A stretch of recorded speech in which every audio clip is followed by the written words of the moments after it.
We'll have none of that. Good morning, everybody. Good morning, Man, I Skillz tell you what, World. if you guys want the premier skills show experience, you got to log on with us before the show starts. I think we have more fun than anything else throughout the show. We'll leave it at that. Right. So happy Monday, everybody. What are we like? 3 weeks, 2 weeks into the year, 3 weeks into the year here?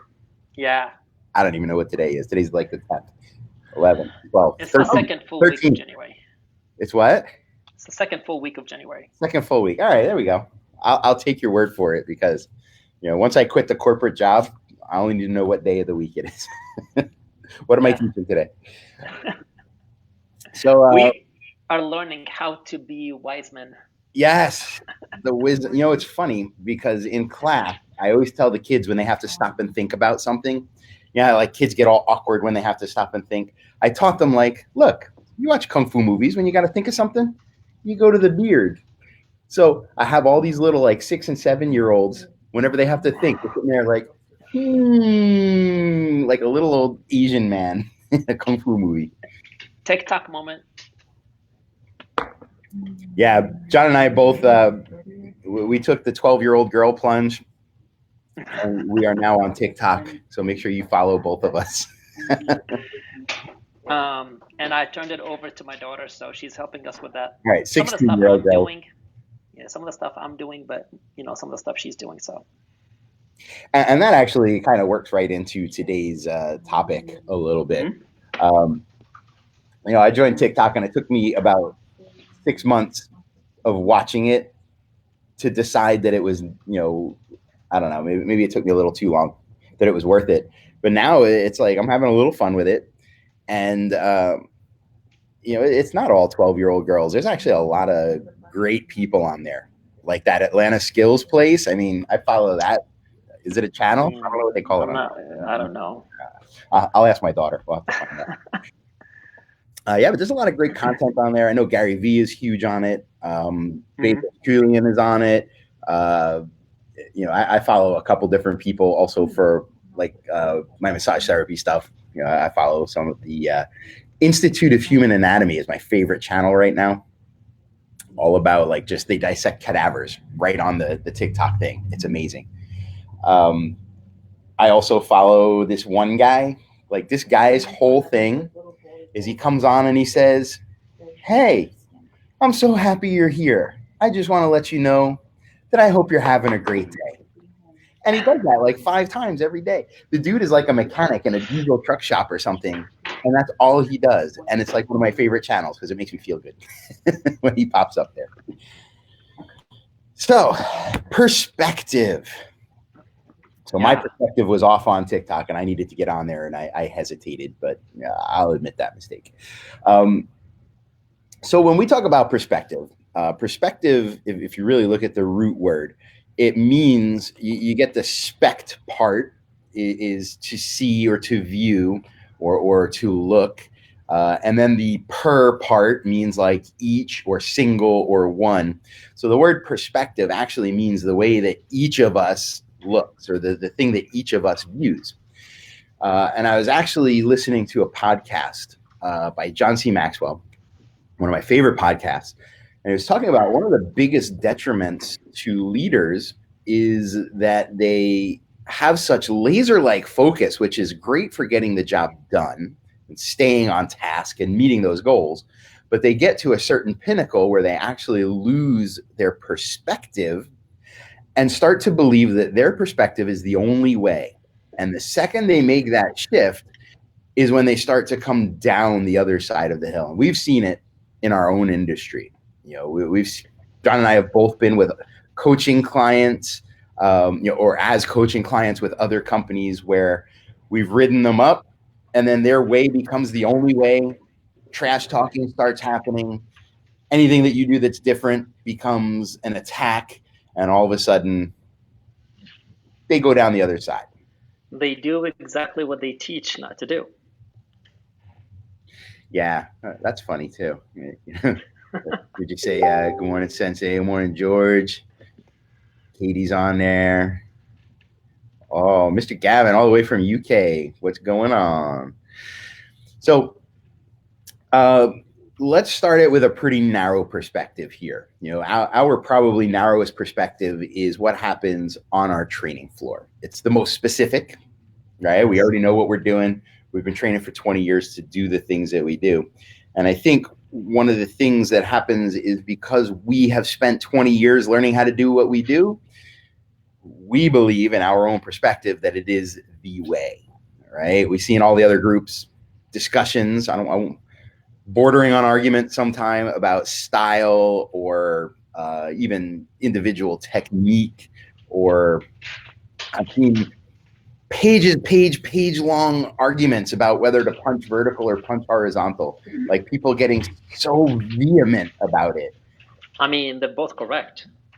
Yeah, I was always taught put it where it fits.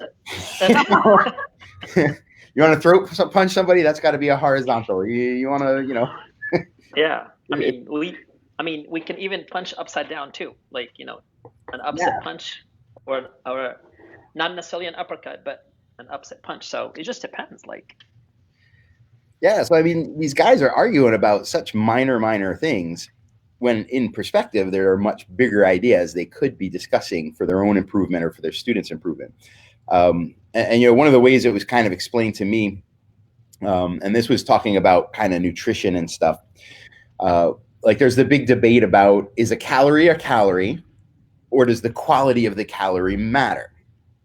And realistically, it's probably a both. You need to have caloric deficit in order to lose weight. However, different qualities of food react in your body differently and make it absolutely. easier or harder to burn that calorie. And I think what happens is people jump right into these debates and they get so narrow into, this is the only way to eat. You have to eat like this or your diet's going to fail or your fitness program is going to fail. Not recognizing that, like, if a dude is so overweight that he can't walk, he doesn't care about improving his mile-long sprint by a tenth of a second.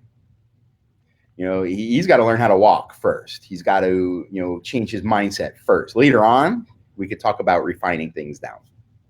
So that's just one way we kind of think about the impact of perspective. On our training floor, one of the things I think we do with Skillz really well is keep the idea that it's not just our view that matters. We have to know that each student has a different stage of development and has different needs. Each student has different challenges in their life based on their environment, their upbringing, whatever. Each parent is looking for something different. And it's up to us to kind of maintain perspective of all of that rather than just being, it's my way or get out, which used to be me. I mean, we all did it. Yeah. So what are some ways that we can, I mean, we are experts, and sometimes with expertise comes that, I don't want to say God-like mentality, but, you see it in surgeons a lot where they get the God complex. How do you maintain perspective and really stay focused on a child's needs when you are already the expert, and even sometimes already have the answer before the parent starts talking, just based on what you've seen? So, based on experience, right? We taught when we worked with children or when we worked with students, we worked with them on based on what we think or what we feel they need, right? Versus, you know, um, what is it that we should teach them or how we should teach them? You know what I mean?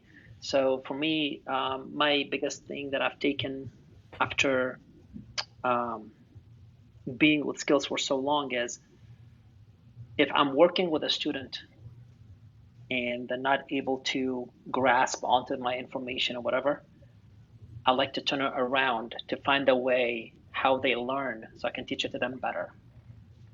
Because I think in the past we all got frustrated. How is it that you don't get it? Everybody else in class got it. Why can't you get it? You're not different than them. Yeah.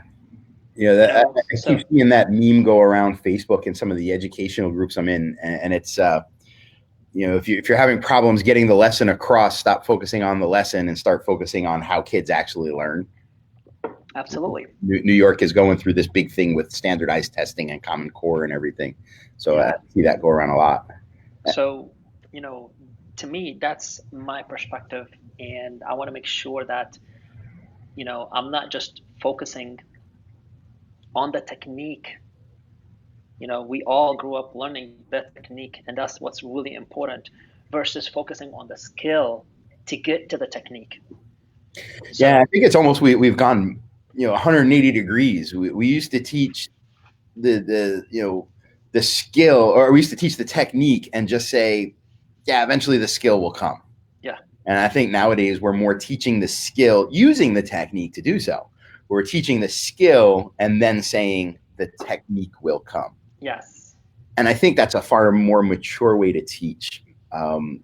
You can't expect perfection in technique until you got kind of the skills that go with it. I was talking to John just before we went live, and I just started a new hobby with spoon carving.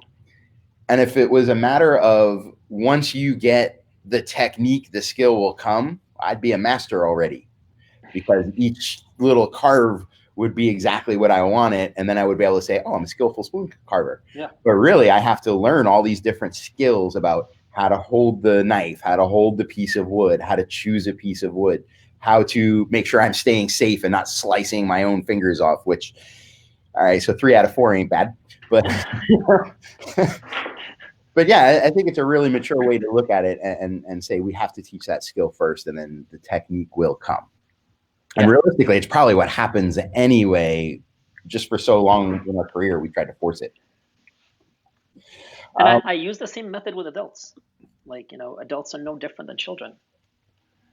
You'll get a couple of adults in the door who are like, they're athletes. I've got this 7-year-old grandma that started because we launched the Parents Train for 10 weeks, right? mhm. And this 7-year-old grandma started. She's an athlete, right? She plays tennis. She runs every single day. She hits the gym 2, 3 days a week. She got on the floor, and doing martial arts was difficult. Like, you would think this person would be like, hey, I can flow with this, right? No, it was difficult for her. So then I had to think tennis. You know, when you do this in tennis, you know how you twist your arm, you know how you do this, you know how you do that. She was like, wow, that was so helpful. Mm. So, Even just having older people come in helps us shift our perspective. yeah, When I was practicing massage therapy still, I remember one time I had a client come in, and she wanted a certain type of massage because she had a sports event the next day. And I was like, oh, how cute. They're going to play some shuffleboard. And, during my discovery phase of the massage, she's like, yeah, tomorrow I have an Ironman. And then next Wednesday, I'm running a triple marathon. And she was like 90. And it really oh, yeah, shifted my perspective of what it means, or how I should be careful on judging not only individuals, but humans, what we're yeah, capable of. So that was kind of an eye-opening moment for me.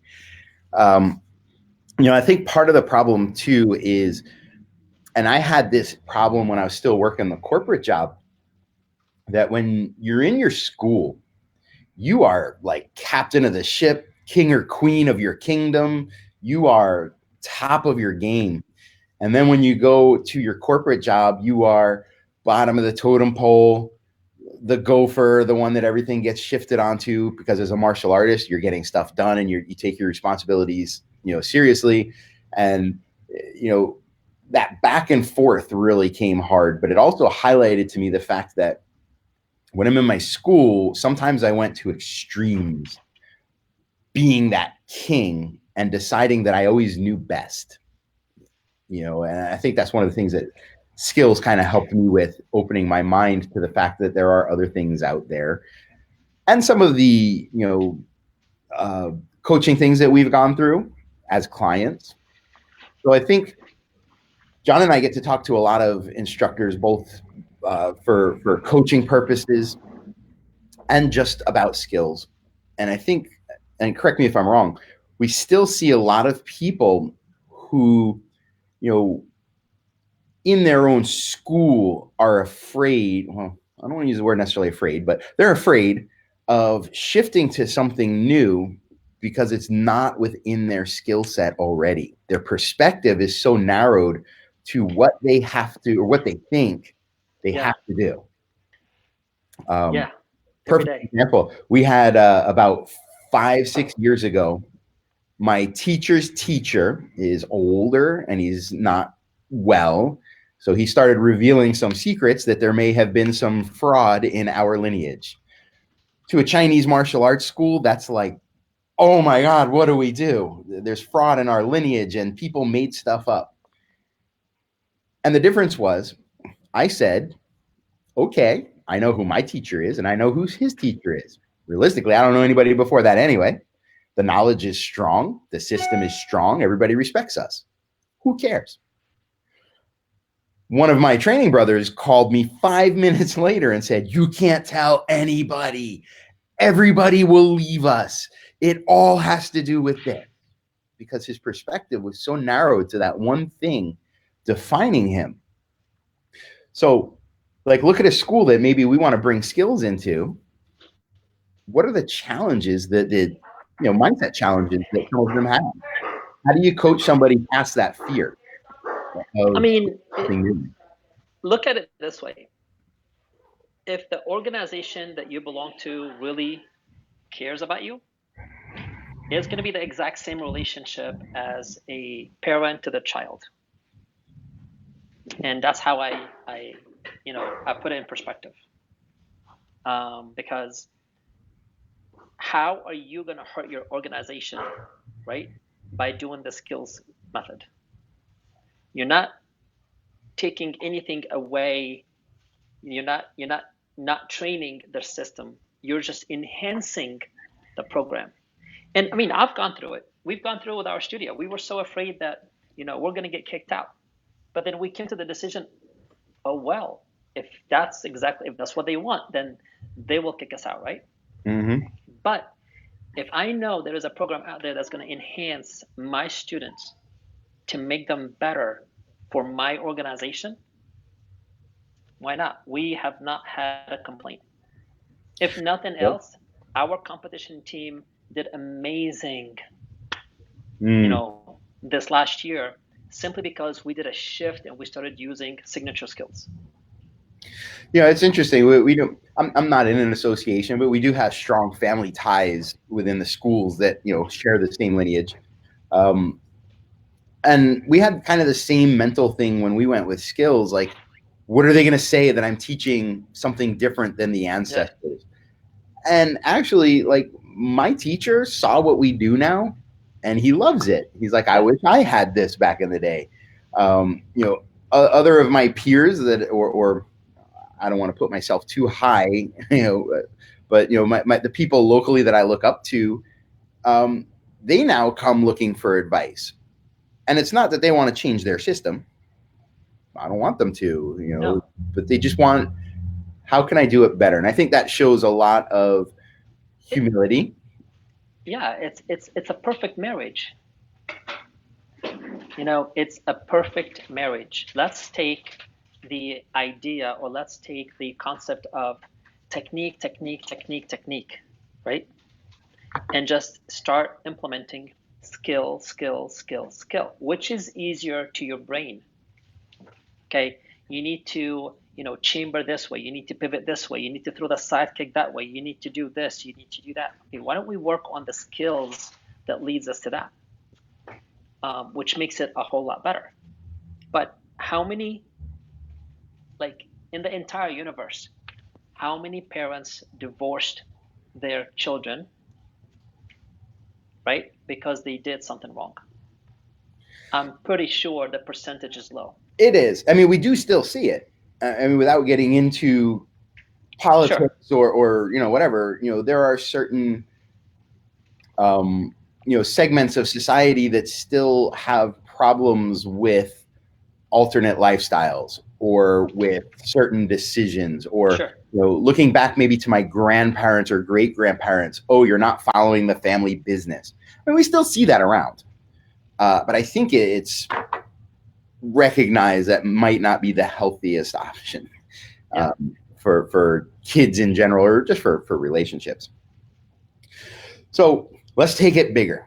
And here's kind of why I keyed in on this topic for today. I read an article about how millennials are changing the landscape of business in the world. So while we are youth educators, we are also in this for business, right? We're all small business owners, some of us smaller than others, but we're all business owners. And I think one other mindset thing that we start to see is, this is how it's done in my school. And if you don't like it, go to another school. Now, in one sense, there is a certain validity to that. There is, I don't change my processes because one person has a problem with it. One person doesn't want to make a down payment. I'm not going to get rid of down payments. It's a revenue stream for me and a very lucrative one. One person thinks I should go harder on my kids. I'm not going harder on my kids because of one probably unqualified opinion. That said, I think a lot of people are also, and I've said it again and again, martial artists are the easiest people to impress when it comes to business. You're relying on a very closed gene pool of information. There's 5 or 6 top level consultants that all came out of the martial arts industry. There are dozens and dozens and dozens of mid-level consultants, and there are probably hundreds of entry-level consultants. They're all valid for their own, unique little niche.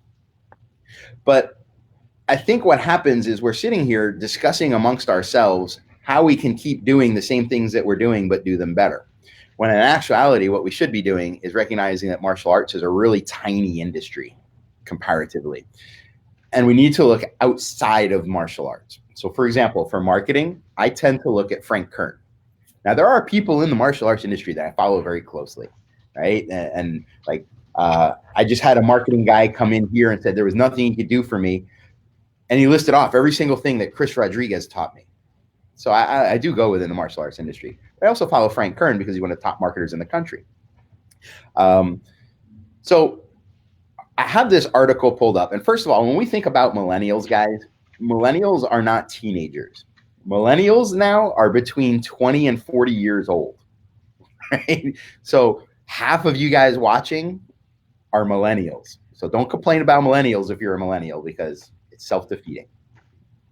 So here's some things that millennials are doing to change the landscape of business in the United States. So sales on starter homes are down overall. And it's because millennials don't want to be tied to a 30-year investment that realistically, with today's interest rates, ends up as a loss.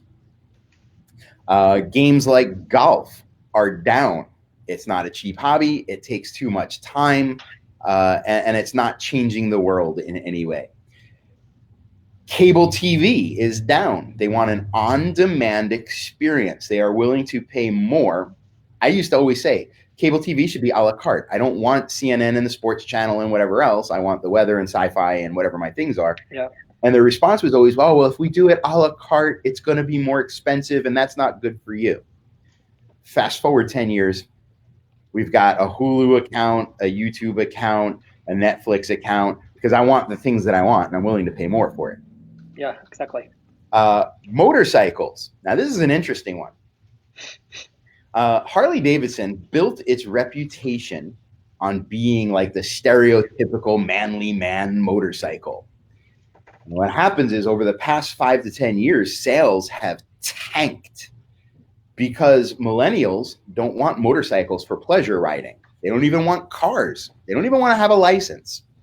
If anything, they'll buy a little electric scooter. So Harley Davidson, who's built a 100-year career on making fun of anybody that doesn't ride a Harley and have a bike that rattles windows going down the road, you know what they build now? Electric Harley Davidsons. That's a company that has perspective. Even though it seemed very narrow-minded, it had perspective, and it changed the way that it did things.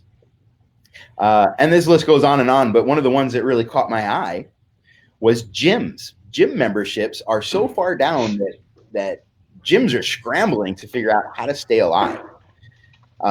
Because the trend is now that instead of going to the big gym and looking for the cheap gym, they're going more towards boutique studio classes, martial arts, online streaming services. You should have a martial arts group which streams workouts. Things like CrossFit gyms that are kind of culture based more than just the workout. Yes. So as we kind of look at this data, we got to understand that if we are stagnant, we are going to go the way of the dinosaur. Now, John, when I was at your school at headquarters, you have some things that are different than the way that most schools do things. You have the multiple training floor concept. You have the training floors that they're flexible, but if you look at headquarters, you know which school is the little kids room. You know which room is the big kids room. You know which room is probably the fitness room. And while I'm sure you have classes that, shift around, sure, you've built something that fits the needs of everybody. Whereas most of us try to cram everybody on the same floor. Same floor, same mat. Yeah. Not everybody has the room to do that. I'm in New York on Long Island. For me to do what John is doing is going to cost me $20,000 a month in rent in some places. I mean, it's not cheap rent. Oh, I'm sure. Yeah. But there's still ways that we can look at the needs of our members or the needs of our potential members. Yes. Right? Yes. If a millennial is between 20 and 40 years old, they could potentially have kids between the ages of 4 or 5 and 20 something. Yes. So really, we don't need to be providing what we provide. We need to be providing what millennials want. And that's the mind shift that a lot of people need to have. Like, we hear it a lot where, I just can't put a fitness program into my studio because I am so martial art based, right? Or I can't do this program in my studio because of this. I can't run a 3 and 4-year-old program because I don't have enough 5th degree black belts to teach. Yeah, like, I'm working with a gym right now who has a national, that's nationally, right? So like if I can get this gym to sign on board, right? And this gym does really well for the first year, I mean, Skillz is going to go, right?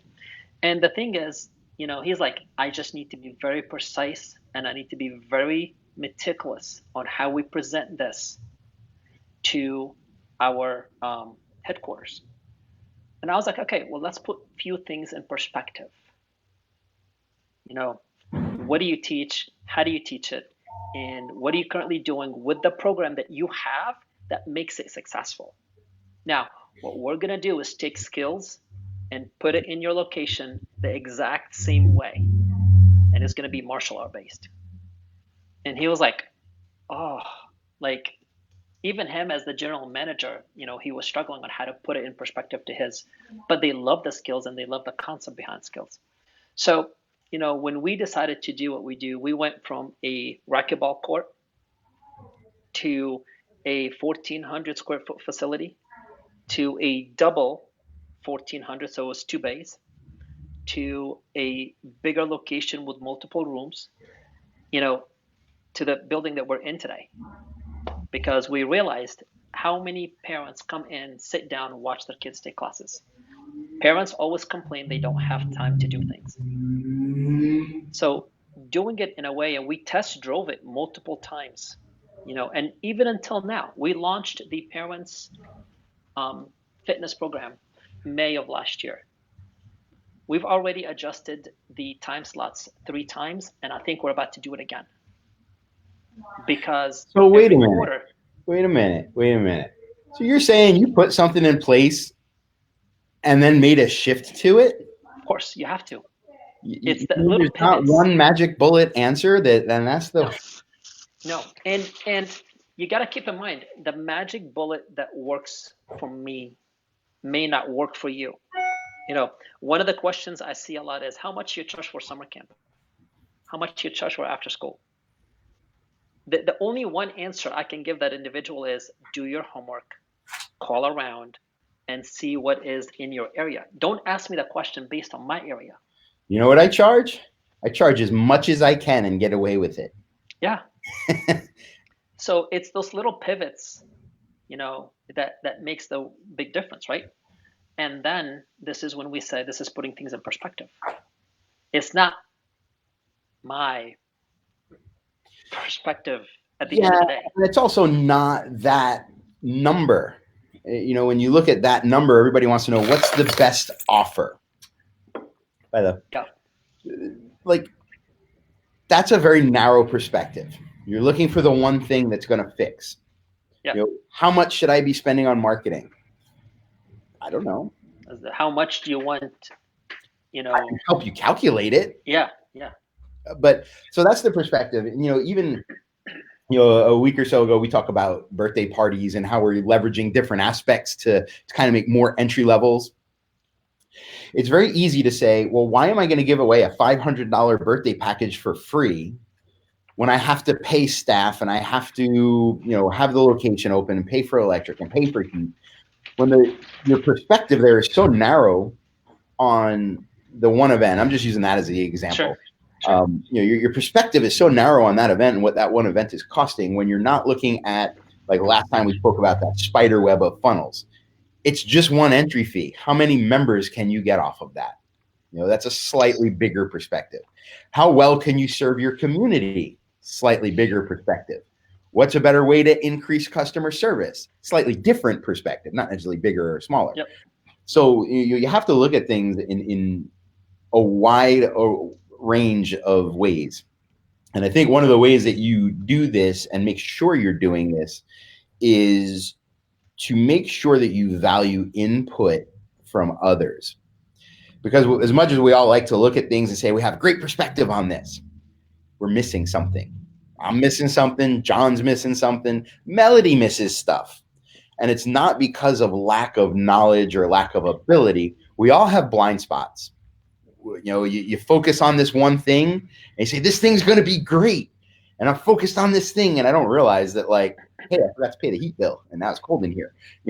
You all have a blind spot. Sometimes it's a soft skill blind spot. Like, hey, I think I'm great with people. And you don't read body language really well. And all the girls think you're creepy, when you're really just trying to say hi and sell them a membership. So I think it's really important to get input from others. John and I talk all the time. Sometimes I miss stuff and he sets me straight. Sometimes he misses stuff and I set him straight. It's a team. We talk to Melody all the time and she definitely sets us straight, I think, more than we set her straight. But that's okay. That's okay. Gives us room to elevate our game. But I mean, again, we all have our strengths and our challenges. I'm not going to say weaknesses. The beauty of it is when you're very strong in one area, it's good, right? There's nothing wrong with it. Just don't focus on that's my strength and don't argue with me about it because that's my strength. Because you're so narrow-minded at that moment, you're going to miss out on the smallest things that happens in your studio. And then you're going to blow things out of perspective. Yeah, it's like when you get the, and I'm not trying to throw anybody under a bus here, but every now and then we get that email that says, hey, I'm really interested in the Skillz Martial Arts program. I mean, I don't really need it. I train world champions. So, I really know what I'm talking about. Hey, but I need some help to make this program. Listen, we have all trained world champions. I can say that I have trained world champions. I can say that Gavin has trained with a lot of the, British team, and he's trained world champions. We all know, oh my gosh, his name just disappeared from my head. Gordon. Wow. All right. Gordon has trained, world champions. We fought against Gordon at the beginning of 2010, 2011, as our organization versus his organization. And now, we're together as a team. So, I mean, listen, we all train world champions. That should be a humbling experience, not such a boostful experience that it really destroys you and destroys your school. You know what I mean? That's not what really makes you as an instructor. Right. And that's one of those areas where, and that's not to take anything away from anybody. Like, look, that's fantastic that you've trained world champions. But your blind spot is that because you've done it for a certain segment of your population, that it just means that you are awesome all around. Yeah. We all have areas where we need help. So I think it's also important that when you ask for people to help with your blind spots, to broaden your perspective again, every now and then you need to set your ego aside and ask your team. Not your team like your coaching team, like your employees, your junior instructors, some of the parents in your, like those antelopes that you can trust to give it to you straight, ask them. And then don't justify, don't backpedal, don't harumph, don't take it honestly, because what they're giving you is the thing that you can't see. You can't see your own blind spot. If you could, you'd fix it. So, like, if I ask John, what's my blind spot? And he says, you really talk too much. Like, okay, let me look at some of the videos and see how I can fix that. You have to have a little humbleness, humility. Yep. When you ask for this help, it's only going to benefit you.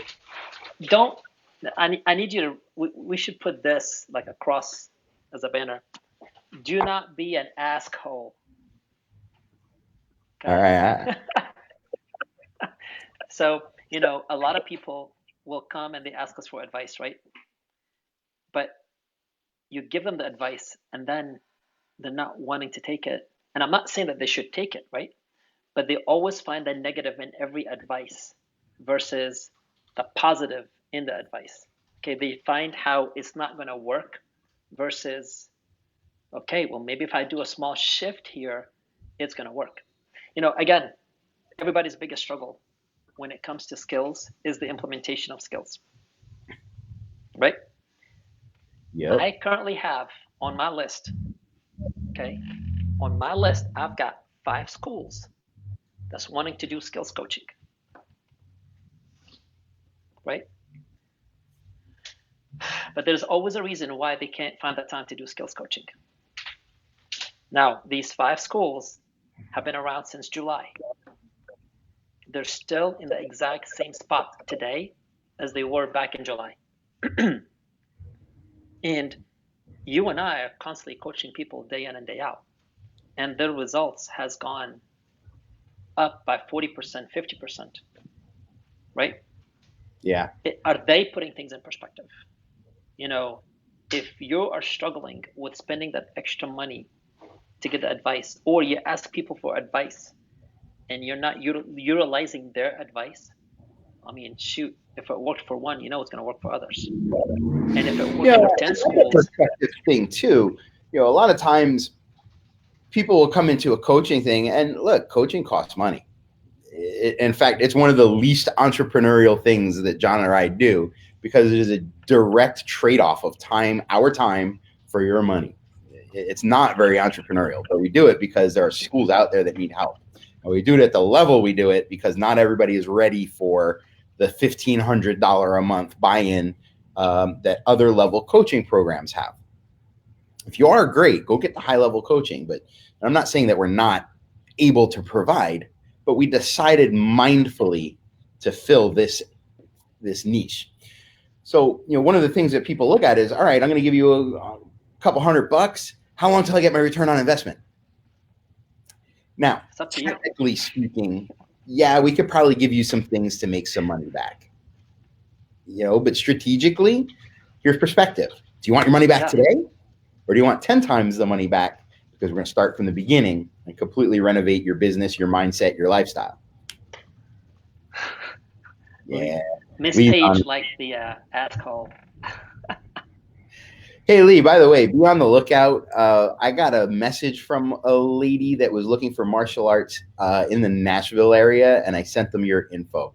Nice. So I think you might be a little far away, so they might just be calling to ask for some help. But you know, if somebody says Mike from Skillz sent them, that was me. I got you.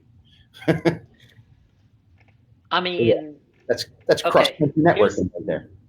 Here is something else people need to put in perspective. When you have studios like ours or yours, and people are actually driving 40 minutes to an hour to get to your studio because that what you're teaching is totally different than the other martial arts schools in the area. Wouldn't you want to put that in perspective on why I should do Skillz? Like, wouldn't you like find reasons why you want to be like that? Everybody always talks about, you know, I've got so many schools around me.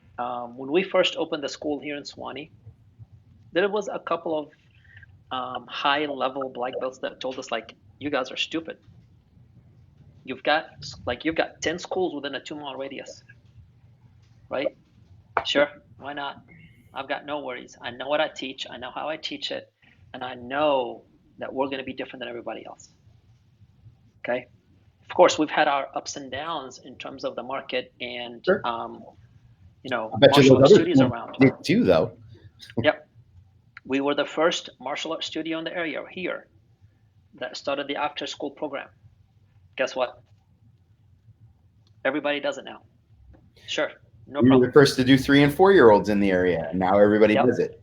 And now we do 18 to 36 months old, and nobody knows how to do it. So we're the only one. And we were the first martial arts school in the area that does Skillz. And guess what? We're keeping it that way. I'm just kidding. So perspective-wise, look at it this way, though. Like, we're similar. I mean, 5 years ago, we had, let's see, 6, 7, 8, 9 schools within 100 yards of one another. Yeah. Half of us were sharing space. However, how many students could we have at 100% capacity? The way my business is set up right now, we calculate our without making any other changes to schedule or adding classes or whatever. Our capacity right now is somewhere around 260, 264, I think it was. Now, we could make changes and boost that up to 300, 350. We choose to stay a little smaller and charge a little more, be a little more of that boutique atmosphere. If every other school in the area was around the same, now I know Bobby down at Waverly down the road has a capacity of like 1,000. He's got a tremendous school. But if you calculated what's the max that we could all have in our schools, say there's 10 schools in the area, on average, we could each have 300 kids on average. So now you're talking 3,000 kids. Well, there are 12 elementary schools in this district, 5 more in the next district over, 2 more in the next district over. That's just elementary school. That's before we get to pre-skill, to early skills or mini skills. I'm pretty sure that there's enough kids to go around. I'm pretty sure. I'm not going out of business because Bobby down the road took every single student in town. So perspective shift. I could look at it as Bobby's bigger than I am and he's taking all the students, or I could look at it as, hey, there's plenty of students here. Let me talk to the ones that Bobby's not talking to. He does things a certain way. I do things a certain way. Some people are going to resonate better with each of us. So that's how the 2 big schools in town get along very well. You know, we're not in competition, really. I mean, in one sense we are, but personally, we're not in competition. You know, I'm going to throw this one out there because some of the schools that I talk to, they still do this. And I'm like, why? Because when you ask them the questions, it's always a no, no, no, no, right? How many schools out there still use this contract? Why are you still using contracts? Oh, because, you know, people got to commit. Okay, so what happens when they don't commit? Do you take them to a collection company? They gave their word. We're teaching them discipline and honor, and they have to honor their word, and we're going to. Yeah, good luck with that, because how many people have walked out the door not signing your membership? They love your program. There is nothing against you, Mike, right? But the fact that you still have a contract thing, I bet you anything, a good number of them will walk out. Yep. Let's take the perspective bigger. How many of your existing students had a life challenge of some sort? Mom lost her job. Dad got cancer. Little Johnny came down with leukemia. I mean, can you catch? You can't catch leukemia, but you get the idea. And Yep. for some real, we'll say legitimate reason, they had to stop training. And you said, nope, a contract is a contract. Regardless of how you did it, maybe you'll put it on hold, but you're still getting your money, or you're still getting your money, but you say you could train later. How many of those people come back? Versus how many of my people say, we need to take a break because something happened. Now, fortunately, I'm at a point in my business where I can afford to work with people a little bit, Same here. So in a real legitimate sense, if it's best for the child, I'm going to keep them on and we're going to work together through whatever it is. But not everybody's in that position yet. But if you thank them for their time with you, ask if there's anything you could do to help, keep in touch with them.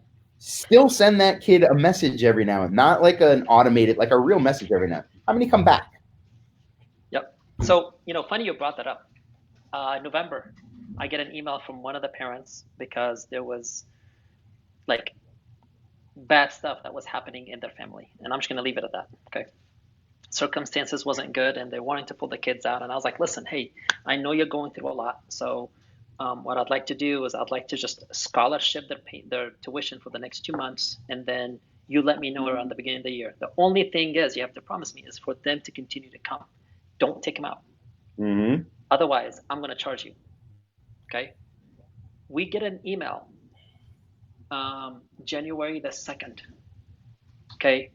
Mr. Salama, thank you so much, blah, blah, blah. Thank you for the help. Unfortunately, we cannot continue because of the obligations, every excuse because they cannot afford it and they're feeling bad about it. I am at Marina's competition over the weekend. Jennifer Randalls calls me and she goes, by the way, this student's grandma is here and she wants to put her card on file for that student to continue training.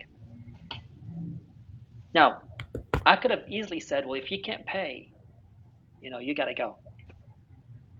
Or just by simply doing an act of kindness, we're teaching classes, folks. Let's not be so, I'm not saying give away your entire school. Yeah, okay? There's a difference too. Like I saw something the other day, I forgot what page it was on, but not everybody can afford your school. How are you working with people that can't afford it? Well, my response is I don't. I have other programs that might fit their budgetary needs, but for my main martial arts program, this is what it costs me. Yep. That's very different from, hey, you have a student, a member of your martial arts family. Again, as a Chinese martial artist, we are family. Rank and title are all based on Confucian family ties. Member of my family is in trouble, I'm going to help. Some stranger is in trouble, I'm going to help to the best of my ability, but I have solid, firm boundaries, to keep myself healthy. I'm still, because we have such high stick times and my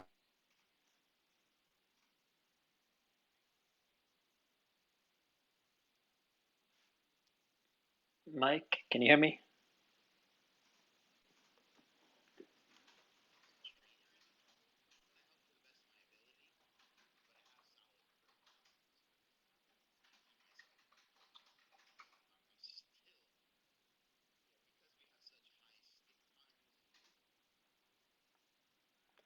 Okay, guys, I don't know what's going on, but on Mike's end, it froze.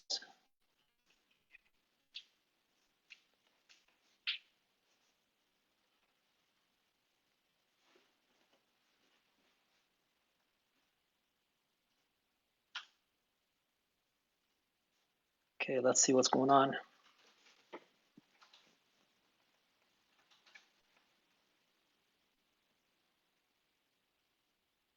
Okay.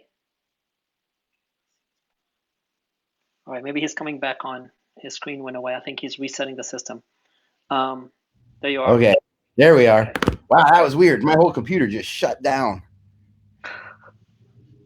It's telling me you have a blind spot. You talk too much. All right. Hey, So but let's it's see. resolved. We have you, John, but not Mike. All right, same on my end. Yeah, we're good. Let me know if I'm back. You're back.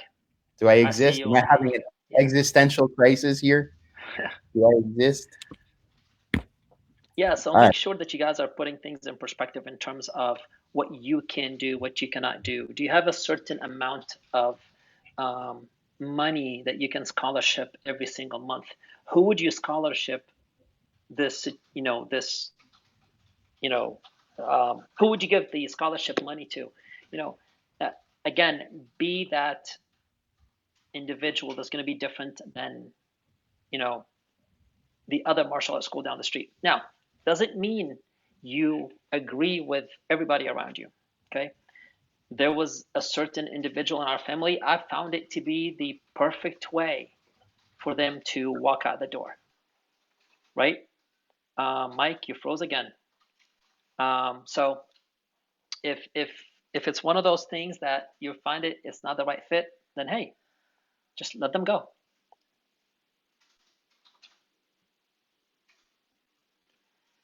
I guess on Mike's end, it's really glitchy today. So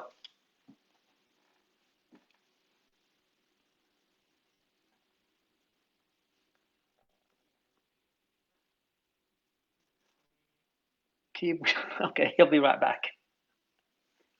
Okay, so with that said, when you're trying to do something in your studio um, and you're trying to figure out how to put things in perspective, a lot of times you're going to realize it's not necessarily just um, your way, your system, your style, your everything.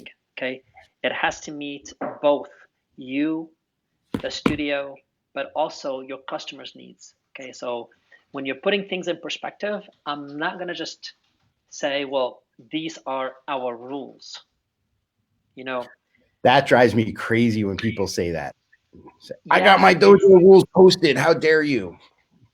I mean, again, a $50 rule or be able to collect $1,500 a month. I'm not bending the rules. I'm not breaking the rules. I'm just like, well, Mike, you know what? If this is really upsetting you and you feel like, um, you know, it's not fair on your end. However, this is what we do across the board. I will scholarship this one and this one time only. And I make it clear that this is going to be that one time only. But if I realize like Mike is coming, I was going to say, Mike, remember that last time when we had this conversation? Yeah, no, I'm not doing it again.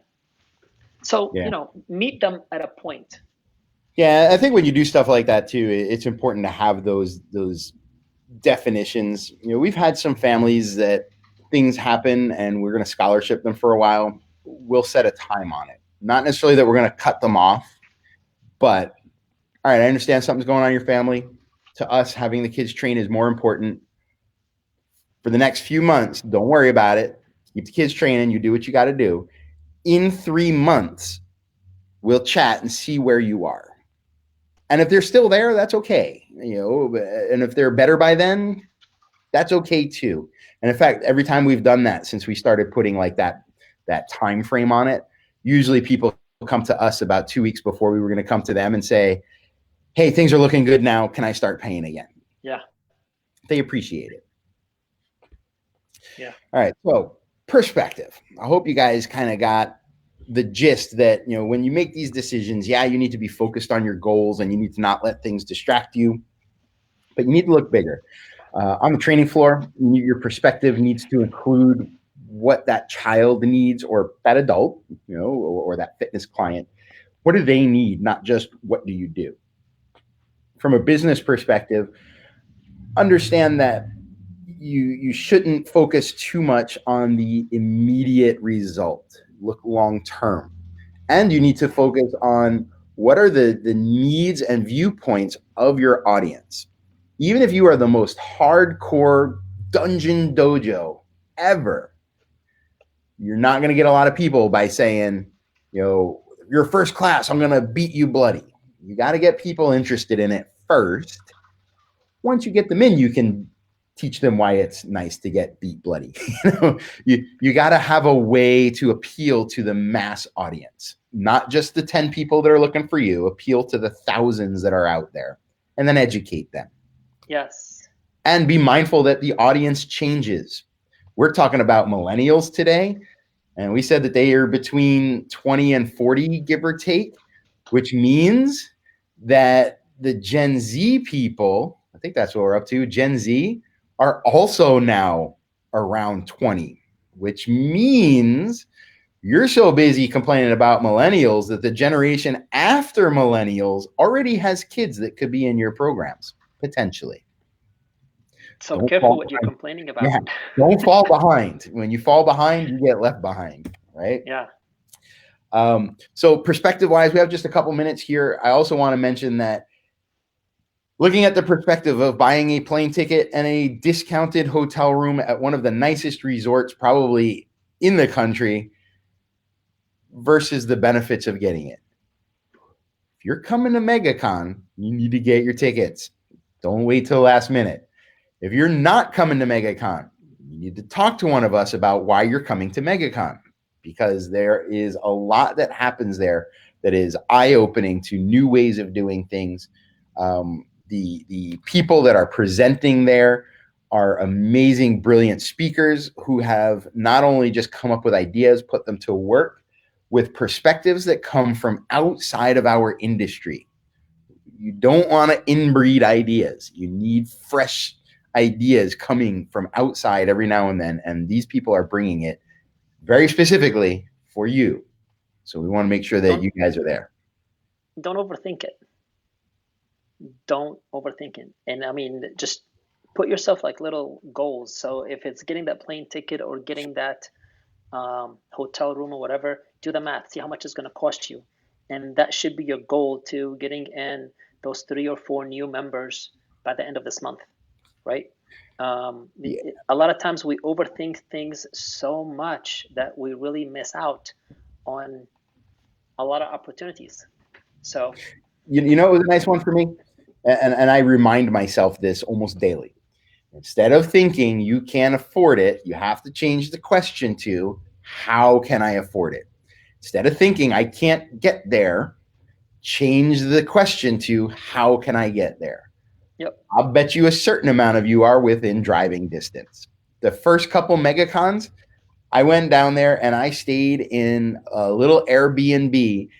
It was not in the nicest part of town, but the Airbnb was gorgeous, and it was like $25 a night. I even split it one night with somebody. You know, like, there's ways to get this stuff done. And when you look at, instead of what's the cost, that's one single metric. What is the cost, the investment, versus what are the benefits? That's huge. That's a very wide perspective. Same thing you should be doing in your own sales process, by the way. I was going to say that. We get a lot of people that get upset because, parents are not signing up because, they said that we're too pricey. They said that we cost too much. Well, is it the cost or is it the price? And right, what's it going to cost you? Hey, I can't sign up for you because you cost too much. Sorry, you can't sign up for us because you don't make enough. It sounds kind of callous, but it's a different way to think about it. When you set up your business at a certain level of performance. You know what? I don't go into a Mercedes dealership and say, well, I'm not buying your car because it's too expensive. I'm not going into a Mercedes dealership because I know I don't make enough to buy a Mercedes. I mean, just as an example. Yeah. Change your mindset, and it'll give you a lot more confidence in the way that you, when you listen a little differently, you'll present a little differently. And when you come across a lot more confidently, you'll probably make a greater percentage of those sales, which is why I confidently tell you to get your butt to MegaCon, and the rest of you too. All right, guys. We're going to MegaCon. I'm going to be at MegaCon. I'm bringing my whole team to MegaCon. I'm bringing Storm Team. In fact, watch this. I have one of my 11-year-olds who has doubled down on learning entrepreneurial skills. He's already put together a seminar for the entire school so that he can make money to be at MegaCon. Not just for him, he's trying to pay for his father to go too. Sweet. So while I'm looking at, oh man, I need to get one more person there, Instead, I looked at how can I expand that and make it so that my kids learn lessons about why it's important to be there. Yep. And your dog agrees. Dog agrees. All right, everybody, we are right exactly at time. Man, that never happened, even with technical issues. All right. So I guess we will see you guys next week, and we will talk about how many of you have signed up for MegaCon. Sounds great. I mean, how many of you got value out of this broadcast? That's what I have to say. All right, everybody, go crush your week. We will talk to you next time. Unless you give us a call, have a trouble or a question, hit us up. Have an awesome Monday, guys. Peace out. All right, bye-bye.